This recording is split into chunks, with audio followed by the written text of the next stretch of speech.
Dear Dhamma friends, we have come to the second Dhamma sermon of this English medium retreat. May you give your consent by saying Sadhu Sadhu. Namo tassa bhagavato arahato samma sambuddhassa. Namo tassa bhagavato arahato samma sambuddhassa. Namo tassa bhagavato arahato samma sambuddhassa. Attime bhikkave dhamma bhavita bahuli kata apara parangamanaya samvattanti iti. Dear Dhamma friends, as we discussed on yesterday, we have taken Parangama Sutta as the topic of this English medium retreat. And in this particular sutta, Buddha is basically giving a brief introduction about the Noble Eightfold Path. So, if one develops this Noble Eightfold Path according to Buddha, so one would be able to cross from this end or this bank to the other bank or to the other shore. So, therefore, it is something unique and something that we need to cultivate, and it is something that we need to investigate. So, having a good understanding about this Noble Eightfold Path really helps us, because this is something that we have to practically develop. Various books are available on this particular topic. Having some book knowledge is quite good, but that alone is not enough. So we are going through one by one, and the first most important of these 8 are the correct view or the right view, that is Sammaditthi. And yesterday we have discussed that it has 2 components. The first one being the mundane Sammaditthi or mundane right view, Laukika Sammaditthi, and the other one is the supramundane Sammaditthi or the Lokuttara Sammaditthi, supramundane right view. So the mundane Sammaditthi is very much believing or establishing ourselves in the idea that whenever we are doing some good deed, it may result with good action or good result. And if we are doing wrong deed, we also has to undergo or bear the sort of the bad result. On the other hand, if we are using bad speech, wrong speech, we have to undergo the consequences of that. We have to bear the fruit of that. On the other hand, if we are using correct speech, right speech, then we of course have the good results. So likewise, establishing ourselves in the Kamma, knowing Kamma or believing in Kamma is one part of this practice. So there actually we have to well grounded ourselves with the morality. Morality becomes some sort of a foundation for our practice. So very much like when you are building a house or several story building, so you need to have a strong foundation. Otherwise you can't build it. Even if you build it, it will ultimately collapse because you are not having a strong foundation. So the morality becomes this foundation for the whole practice, and that is being emphasized again and again. Sile patittaya naro sapanyo chittang panyancha bhavaya. So in that Jata Sutta, Buddha is telling that the wise one, established in morality, then he develops concentration and wisdom. So likewise, Sila Samadhi Panya is one of the summary of this Noble Eightfold Path. So one has to develop morality, one has to develop concentration, one has to develop wisdom. And actually these 3 components are interdependent. It is not that you are completing or making the perfect morality and then only you are going to concentration. Rather, you are establishing as much as possible on morality and start to develop concentration. As your concentration develops, it helps to understand if there is any flaws in your morality, you can understand that. Once you develop wisdom, still you can understand if there are any mistakes, if there are any loopholes in your morality, and again you are correcting those. So likewise, these 3 components are interdependent, helping each other. Now, In this sense, in this particular sutta, there's a beautiful verse, Kanhang Dhammang Vippahaya Sukhang Bhaveta Pandito, where one has to eliminate the wrong deeds, the bad deeds, the unwholesome side, and Sukhang Bhaveta. One has to develop the wholesome side. So that is the basic establishing ourselves in the karma, the law of karma, accepting it and avoiding in doing evil and doing the correct things. Kanham dhammang vippahaya, that one will has to relinquish the wrong deeds, wrong speech and the wrong thinking, and sukhang bhaveta, and one has to develop the skillful means. And now we were discussing this sammaditthi in that mundane perspective, and now is the time to discuss about it in the supramundane perspective. And on yesterday, we were discussing that typically, even when mind is free from the past and the future, it has some sort of a release, some sort of a relief, some sort of a freedom. So this is actually not the real supramundane freedom, that supramundane sammaditthi or right view that Buddha is mentioning here. But we can understand by being in the past, so our mind is not free. By being in the future, in daydreaming, fantasizing, all these things, the mind is not free.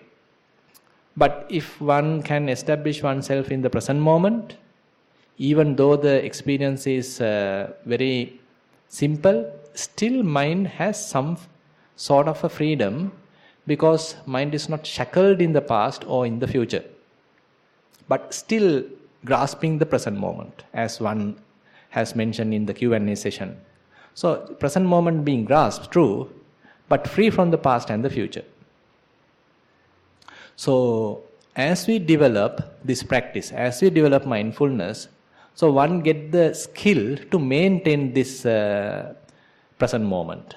So, it may be very momentary in the beginning, so we are calling it as bare attention, where the sort of some amount of attention is available just to keep the mind on the present moment. Very momentary. Again, it might shift to the past, to the future, but again and again we have to bring it back. Again and again we have to bring it back. Again, establish on the present moment. So we are cultivating this skill. So as a result, now mind starts to stay there for quite a long time. Say for 10 minutes, now mind in a contented mood, it is now staying with the breath, staying with rising and falling, staying with left and right, staying with lifting, moving. So there is less movement in that sense, less distraction in that sense. So you have less to do, but rather simple observation is possible, because mind is fairly contented now. Mind is fairly satisfied. Mind is fairly tamed right now. And at the moment, the present object is of course grasped. It is clinging onto the present object. True. On the other hand, this present object is less defiled. That's another attribute that we need to look into, where all kammatthana that Buddha mentioned, all the meditation objects Buddha has mentioned, are fairly wholesome, we can say. Say if you are cultivating Buddhanussati, taking the Buddha's quality as the main meditation object, so it is utterly wholesome. If you are taking metta as your meditation objects, extremely wholesome. If you are taking anapanasati, you can say it is wholesome, and again rising and falling, still we can say wholesome, because there are no greed, hatred and delusion involved there. Rather, it is fairly pure object, but very temporary. You can't maintain that for quite a long time, because mind has a tendency to go past, go to the future, again get into go through the various defilements. So being free ourselves from the 5 basic hindrances is, Buddha mentioned, as a kind of a freedom. It's sometimes called as Vikambana Viveka or Vikambana Vimutti, where your mind is temporarily free. Say for example, when your mind engage in sensual pleasures. Now typically we all have experienced all these sensual pleasures, sense pleasures. We have enjoyed various forms through our eyes. We have seen a lot of beautiful scenes. We have enjoyed it. We have listened to good music, songs and music and everything. Similarly, we have enjoyed good smells. We have enjoyed good tastes, delicious tastes, and enjoyed various good sensations, as well as we have enjoyed various thinking. But, so if this is based on the sense pleasures, Buddha says, it is very much like a debt. So when you take a debt or kind of a loan from someone, so you have money, but it is not yours. One day you have to pay off. So it's a very temporary kind of a possession, temporary belonging, which doesn't belong to you really, but you have taken it for loan, taken it for temporary moment. But one day you have to pay it off. So therefore sense pleasures, Buddha says, is very much like keeping on debt, taking a loan. Because, say for example, when we are young, when we are in our prime youth, so we have very sharp faculties. So we can enjoy actually. Certain enjoyment is of course there. But it's very short-lived, and when we are reaching say 50s, 60s, our eyes starts to fade away. We have to use spectacles. We have to wear the ear aids, hearing aids and all these things. So all the faculties starts to deteriorate. So the strength of the faculties are temporary. We have to pay off. How about not having sensual pleasures? So is there any happiness away from sensual pleasures? So when the mind is free from sense pleasures, therefore Buddha is telling, it is very much like there is no debt, no loan taken. Assume that Buddha is giving this simile in the Samanyapala Sutta, where he is telling that one poor person taking a loan, and then he is using that for cultivation, and he got good harvest. His cultivation was very prosperous, and he was able to pay off that loan. And still some amount is available in his hand, from which he can use with his wife and children. So now he is quite happy, because he is no more a debtor. He is no more under any burden, because he was able to succeed in his cultivation or whatever the occupation, and he can still live harmoniously, joyfully with his family, because he was successful, he was prosperous in his achievement. So now there is no burden.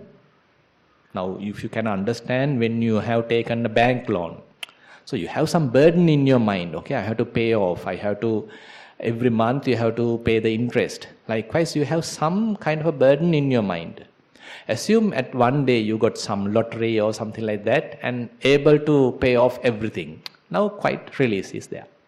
Now your burden has removed. So you feel some relief in your mind. So this is something like be free from sense pleasures. Sensual desires, of course, not the sense pleasures, the sensual desire. So when the sense desire is available in the mind, even though it appears like some amount of happiness or pleasure is available, it's still very short-lived, and mind is burdened. Mind has somewhat restricted, constricted. So even though it has some pleasure available, but still not free. Your awareness has been restricted to some particular object, sense desire, and in that respect, you are not free. But when you are being paid off all the loans, so you have some freedom. So you are not burdened anymore. So So this sense, so having paid off all your loans, that you are feeling some sort of a relief, it's a kind of a release to the mind, it's a kind of a freedom to the mind.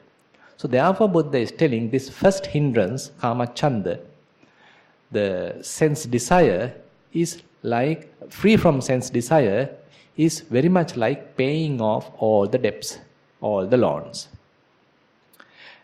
So you feel some relief in that sense. So when the mind is free from sense desire, so mind is not tortured by that. Mind is not restricted by that. Mind is not narrowed down by that. Rather, mind has some freedom. Now you can understand now, be free from sense desire is leading mind to some freedom. If we consider the second hindrance, that is the vyapada, the ill will, now Buddha is telling kind of a simile to that. When one is sick and he has lost the appetite, his body can't move, his body is really weak. So it is very much like having ill will. So when one is burning with ill will, a lot of anger is there, then you can't move freely. So you are like sick, you are burning internally. But when you are free from sickness, when you recover, then you have some freedom. I mean, there was some burning effect, there were aches and pains in your body, and there was loss of appetite, but now you are gaining everything. Now you are coming normal. You are recovering yourself, and now you get the appetite. And you can understand now there's a kind of a freedom. Previously I was sick, I lost the appetite, I lost the weight, I lost the health or the strength. Now I am regaining. Now you have some kind of a freedom, because now you are free from sickness, free from illness. So Buddha is telling, when the mind is free from ill will, it is very much like that. So now mind is free from ill will, and if you compare how it was when mind is under ill will, at that time mind was restricted, you can't see properly, so you can't taste anything, you have lost the vigor. So all these things are lost. But once the ill will is gone, once you recover from that, so you have some freedom. So the being free from sickness, being free from illness is compared to this be free from ill will, vyapada. So again you can understand this is a kind of a freedom. Free from sense desire is a kind of a freedom. Free from ill will is again a freedom. Then free from thina middha. So here is another beautiful simile, because say for example, when you are getting closer to drowsiness, assume at that time you couldn't wake you up. At that time you might fall asleep. So now you are locked there. You don't know how to get out, because you have lost the mindfulness, so you are sleeping. Yeah, utterly under the influence of drowsiness, and you are locked there. Someone has to come and push you, tell you, okay, this is the time to go to the dana, this is the time to go home, now the bell has rang, all these things. Someone has to make you free, because you are lost there. You are locked there. So therefore Buddha is telling this thina middha, slotantopa, is like a prison. So don't sleep. If you are in sleep, you are in a prison. So this drowsy mind, the sleeping mind is very much like a prison. Because you can't do anything. It is locked there. So you can't be mindful, you can't look anything in particular. Say for example, you want to observe a pain. You want to observe a pleasure. Whatever the feeling, you want to observe your mind. Say you are doing cittanupassana. But none can be done because you are sleeping. Because the mind is locked there. So therefore, Buddha mentioned, so this thina middha, slotantopa, is like a prison cell. So you are locked there. How about be free from that? So when someone is free from prison cell, assume due to some presidential pardon that you are being free. So you are not spending money from your pocket, so you are completely free. So now you feel that freedom. So you feel that freedom because so you couldn't move at that time while you were in the prison, you can't meet your friends, you can't meet your family, and rigorous imprisonment is there, so a lot of heavy work to do. But now you are free. Now a lot of freedom you might feel because of this having this freedom. So therefore Buddha is telling, so if the mind is free from this Srotantopa, Thinamidda, then one's mind is free. So you can use your mind, the energy of the mind, in a beneficial manner, proper manner, because it is not under the influence of Srotantopa. So this is also a freedom. This is what I want to emphasize. So when the mind is free from Srotantopa, still mind is free. You are able to move yourself. You are able to use your mental energy to a constructive manner, in a beneficial manner, because you are not in a cell, you are not in a prison. On the other hand, when mind is restless, so you have no control, because mind is taking you for a ride. It is going to here, it is going to there, going to here, jump into the past, jump to the future, dreaming, fantasizing, various things. So you are simply a victim, you are simply a slave of the mind, of the restless mind.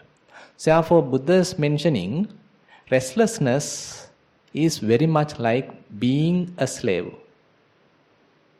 So you can understand in deeper how much deeply that Buddha is giving these similes.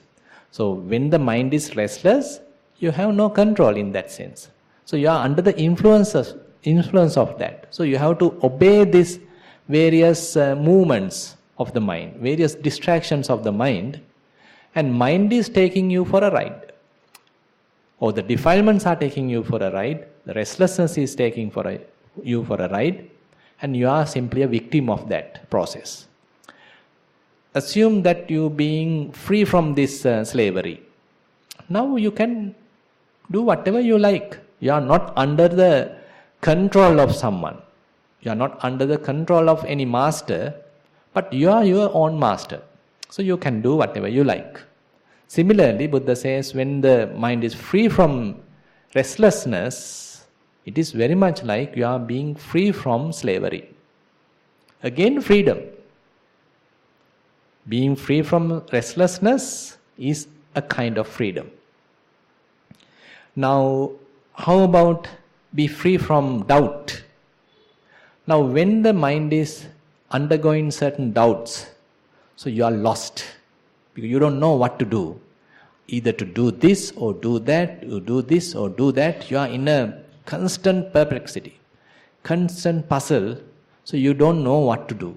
So various doubts are coming, either to do this or do that, or going to this or going to that, going to this teacher or going to that teacher. Is this method is correct, that method is correct? Different things, different views are there. So therefore, this vichikicha, the doubt, therefore Buddha is telling like lost in a desert. You have a lot of possessions with you, probably you have ran out with water, food, and lost in a desert. So various thoughts coming and tormenting you, torturing you, and lost there. You can't see the oasis. You can't see the coming out. You can't see the path. Assume that somehow you went through it, come out of it. Now you feel a lot of freedom because you understand the mind was under such an influence. Mind was going through such a difficult time when with lot of doubts are there. Actually, this is not only to the spiritual path. Assume that you have some doubt about a person. So even when you have some doubts about person, what a kind of torturing that you are going through. Because thinking in this way, thinking in that way, thinking in this way. So various ways mind is taking you to different sides, and you can't take a decision. Because mind is doubting, constantly doubtful mind. So if one is capable of be free from this doubt, therefore Buddha is telling it is very much like passing or this being free from the desert. Now you are in a village, now you are in a city, things are available, you are in a protected area. Now is a kind of a freedom. So you were under a burden, you are under a scarce of food and water and all these facilities while you were in the desert. Now once you cross that desert, now you are free. So similarly, when the mind is free from doubt, vichikicca, Buddha is telling, now the mind is free. So all these hindrances, therefore, are very much like kind of a freedom, kind of a prison, kind of a sickness, kind of going through a desert. So all these things are burden, so loss of freedom. But when the mind is free from all these 5 hindrances, so mind has its own freedom.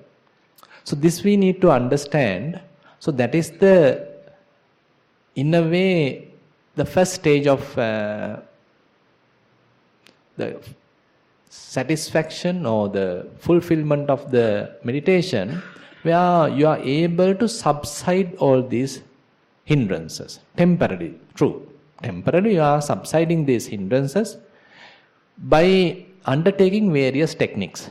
Say for example, when you are again and again applying your mind to a meditation object, say to the breath, again and again now you are taking your mind to the breath. As a result, now mind concentrates on the breath. Now mind be with the breath. It does not go to this and that. So as a result, your kamachanda, sense pleasure, is subsided. So this applied mind, vitakka, helps us to temporarily subside sense desire. On the other hand, if you are feeling some sort of a rapture, some sort of happiness, joy in your mind because of your practice, then there is no possibility of ill will in that point because you are happy. When you are happy, you can't be angry. So it's one or the other, no? So when you are happy, when you are joyful, when the mind is joyful, you can't be unhappy or you can't be in an angry mood. So when the mind is happy, the piti, rapture is there, then that's ill will is no more. Ill will has subsided. On the other hand, when this mind is again and again applied to the object, this vitakka, applied to the object, again and again applied to that, you have some task to do, so you can't go to sleep. So mind has to, now the breaths are coming in succession, or you are walking, constantly you are walking, you have to look at the next step. Next step is ready. When as you are walking, you are not stand still, rather you are walking. So you have to actively look at the next step. You have to actively look at the next breath. You have to actively look at the next rising and falling. So the process happens quickly. So you have to actively participate or actively pay your attention to this process. So you can't go to sleep. So the mind can't go to drowsiness or sloth and torpor. Therefore, this applied mind, vitakka, helps us to be free from tina midda, sloth and torpor. And assume that everything goes well. Now your body feel lighter, and all pains and all things have gone. You are feeling some passaddhi, sort of a tranquility. So some happiness is there, some pleasurable feelings are there, sukha is there. So mind can't take you to some regrets because you are happy. So therefore this happiness, this pleasurable environment in the body, sukha, actually is taking you away from the restlessness, taking you away from the regret. This uddacha kukkucca, that particular hindrance is therefore cutting off or rather subsided because of this tranquility. And how about vichikicca? Now assume there's a in-breath happens. You are 100% sure this is the in-breath. Now another breath happens and you are 100% sure this is the out-breath. So when you are sure about it, so your attention is totally on the breath. Assume like that. So your attention is totally on the breath and you are 100% sure this is the in-breath, this is the out-breath, this is the left foot, this is the right foot, this is the rising, this is the falling. So likewise, so there is no space for doubt. So you are very sure about what is going on. So the vichikiccha is not there. So likewise, all these mental qualities what we are developing through meditation, through mindfulness practice, helping us to subside all these hindrances. So they are opposite to these hindrances. So if your mind is strengthened with this concentration, ekaggata, strengthened with rapture, piti, strengthened with vitakka, the applied mind, and the sukha, the pleasurable mood, the pleasant mood, and again you are sure about what's currently happening, vichara, sustained attention, then you are temporarily free from the hindrances. So this is a kind of a freedom. So you can actually enjoy this kind of a freedom. So it is not a really supramundane kind of thing, but within this world, you can enjoy this. You can keep your mind free from these defilements, these hindrances for a temporary period, and you can simply enjoy the freedom from hindrances, freedom from these defilements. And you can understand this freedom is within you. You don't need to import it from Japan. You don't need to import it from India. You have it within yourself. So it's a matter of using your skills, these skillful means, to overcome all these hindrances. Once these hindrances are subsided, internally, this innate pleasure or innate happiness is available. There is no any other effort needed for you to generate this. It is there. So basically, our minds are built with this, inbuilt with this. Unfortunately, minds are covered with sense desire, covered with this ill will, covered with sloth and torpor, covered with restlessness and regret, covered with doubt. But if you are able to temporarily at least remove this outer sheath, outer covering, now you can touch this inner goodness, inner happiness, inner source of happiness. So this is a kind of a freedom. Now, this freedom further we have to develop, of course. Now, if we get into the topic, that is the supramundane sammaditthi, so Buddha is talking more and more about freedom. It is not that your mind being locked on a particular dogmatic theory, rather Buddha is talking about freedom. So, there's a beautiful question Venerable Kacchanagotta asking from the Buddha. These people are talking that sammaditthi. What is the meaning of sammaditthi? So Buddha is giving a very beautiful answer there, and he is considering the minds of the typical worldly beings. Buddha is telling, typically, our minds are shackled by engagement. Our minds are shackled by grasping. Our minds are shackled by taking a standpoint. So basically, it's very much like that. Let me explain in a little simple manner. Say, if your mind attached with particular object, so the characteristics of that object being transferred to your mind. Say, for example, when you like green color, so you like only green color. You hate blue color. You hate red color because you are green. So you can't see anything now. You are green. So mind being conditioned. Mind being conditioned to green. Now your mind become green. Say it is very much like you are wearing a kind of a green glass. Everywhere you look at, appear like green. Say you are wearing a blue color glass. So everything appear like blue. So your mind being conditioned to be blue now. Likewise, whatever the object that the mind associates, there's a tendency that whatever the properties, characteristics available in that object being transferred to your mind. So, so in order to be free, then what you need to do? So you can't associate then. So you have to remove the spectacle. If you are wearing a blue color spectacle, you got to remove it. If you are wearing a green color spectacle, you have to remove it. Then only you become unbiased. Then only you become free from blue and green. Then only you can see the true picture. Till that you are looking in the green color angle. Till that you are looking in the blue color angle.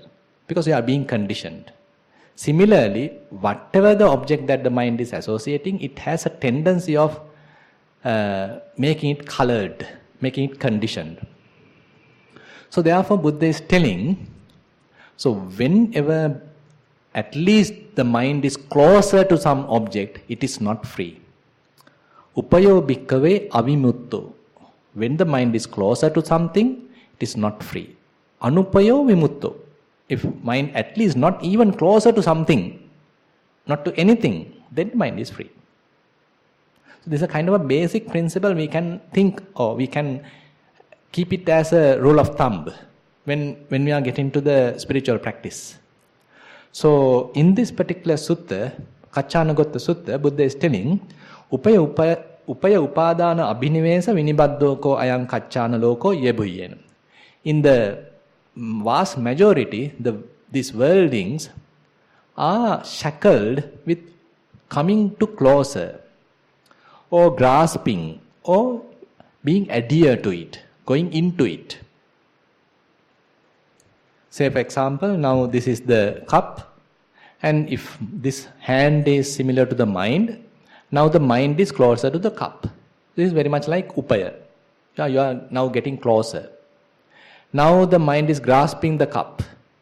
Okay, now the mind has grasped it. Assume that now I am opening the lid and hand is inside. This is like abhinivesa. You are inside it. You are totally in it. So what do you think? Are you free? Is the mind is free? Not at all.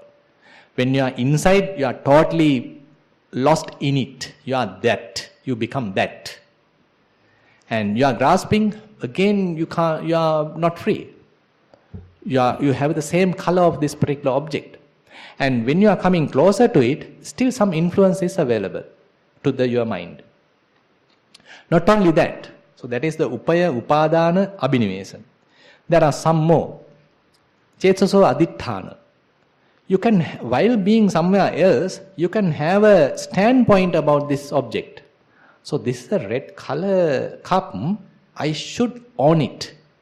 I should take when I am going to Mithirigala. So you are, right now somewhere else, but you have some idea about it. You have some kind of a standpoint, some kind of a view about it. Still not free. And the bad thing is, you assume that you are associating this again and again for several years, several lifetimes. Again and again, you are associating it. As a result, even though this is not available, you have some tendency because of this. Latent tendency. That is called the anusaya. So it is being hidden to us.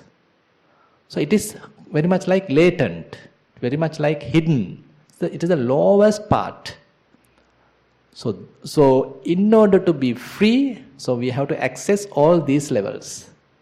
So the spiritual path become, in that sense, quite challenging. How to take our mind into the freedom from all these shackles. If you are holding, you can keep it on the table. I can be free. Fine. But when you are having a viewpoint about it, when you have some tendency due to long time association, so these are the difficult parts. So Buddha is telling like this. Tancha upaya upadanang cetaso adittanang abhinivesa anusayang na upeti na upadiyati na dittati attameti. Now, if one has the right view, Buddha is telling, now say for example, when you are getting closer, there's a tendency thinking that I am this. When you are holding it, you can tell, okay, I am this, or it belongs to me. When you are inside it, there's a tendency you can claim, okay, I am this, or this belongs to me. When you are having some standpoint about it, you can claim, okay, I am this, or it belongs to me. Some sort of a relationship towards yourself. You are making a self and claiming. Either you are that, or you own that. And at least, even if you have some sort of a latent tendency, still you can claim, I am that. So therefore Buddha is telling, if one has the right view, na upeti, na upadiyati, na dittati, attameti. Even when mind becomes closer, you are not calling as myself, not my, it is not as not mine. Even you can't grasp actually. Grasping is no more. No adherences. Not getting into it. Not having any kind of a mental standpoint. Not having even a latent tendency. Then only you are free and you are not calling any of these previous explanations as myself or self or belongs to me. How about that?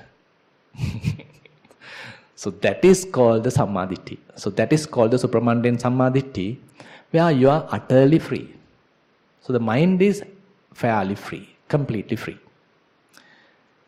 So further Buddha is mentioning, now this is not only some sort of a theory, but some good understanding, thorough understanding is there with this particular person who has this right view. Buddha is telling, Dukkhang uppajjamanang uppajjati, Dukkhang nirujjamanang nirujjati. So he understands whatever arises, that is suffering. Whatever passing away, that is suffering. So he is not wishing, not willing to go and grasp suffering. Why are you go and grasp suffering? Why are you go get closer to suffering? Why are you getting into suffering? Why are you having a standpoint about suffering? Why are you going to have a latent tendency about suffering? If it is suffering at all, then what's the point? So he understood, this particular person understood, this whatever arising is suffering, whatever passing away is suffering. And about that, na kankati, he has no doubt about that. He understood, he realized, whatever arises is suffering, whatever passing away is suffering, and he has no doubt about it. Na kankati, na vichikichati, he has no perplexity about it. Aparappacchaya jnanameva setto hoti. So he doesn't need someone else's help to understand this now. He has his own experience. He has well understood that. Ittavatako kachana sammaditthi hoti. This is how kachana, the right view, happens. So this is the path that we have to lead in that sense. So you can't come to this immediately. So we have to be very humble, very based on the humility that we can't immediately achieve this. So we have a lot of possessions, we have a lot of conceit, we have a lot of standpoints, we have a lot of latent tendencies, we have a lot of desires, a lot of upadana, abhinivesa, everything is available with us, but slowly we have to purify. So that is where a path is needed. That is where a practice is needed. And all these things what we were discussing, practically we have to understand. It is not that I am telling and you understand and you come to the Sammaditthi. These instructions, these sermons actually help. But when your mind gets shackled with these attachments, at that time you have to free the mind. Then the mind becomes free. It is not that you are having some idea about freedom. That is simply an idea about freedom. Not that mind is free, but an idea of freedom. So we need to understand that. So we have a lot of books, lot of theories and all these things, but they are simply theories, ideas in your mind. But even that you can hold as a theory. Now I have talking about all these things. Now you are holding this theory. Okay, supramundane sammaditthi is like this, and you can hold that. Are you free? Still you are not free. So that is the beauty of Dhamma, where you have to taste it. You have to taste the freedom. That's why Ajahn Chah is telling, taste the freedom. So basically, we need to develop certain spiritual qualities in order to make our mind free from all these attachments. So when mind undergoes sense desire, you have to make it free. When mind undergoes ill will, you have to make it free. When mind undergoes srotantopa, you have to make it free. When mind undergoes restlessness, regret, you have to make it free. When mind undergoes doubt, you have to make it free. So that is the bottom line. Then you have to go develop further. Because the very basic freedom is that, be free from defilements, or rather the hindrances, at least temporary. Now, even though you are free temporarily, it is very short-lived. Again it will come. Again the srotantopa come. Again ill will come. Again sense desire come. All these things, all these freedoms are very temporary. But slowly, we have to develop certain spiritual qualities, spiritual skills to endow ourselves, to strengthen ourselves, to completely be free, to make our mind free and free, completely free. So this is how the supramundane sammaditthi becomes kind of a task for us, kind of an achievement for us, kind of a goal for us. So then only we can say I. So this you can't say I. So basically whoever has some established correct view. So this correct view is kind of a goal that we have to keep in mind, and towards this goal we have to work hard. Actually, say for example, assume that you are developing anapanasati. So if you are capable of maintaining your attention on anapanasati, in breath and out breath, and if your mind is concentrated well there, then you have to appreciate at that given moment you are free from ill will, you are free from srotantopa, you are free from sense desire, you are free from regret, you are free from restlessness, and you are free from doubt. So we have to applaud us in that sense, because for some extent at least I am now enjoying some freedom. By keeping on that, some further strength are to be developed.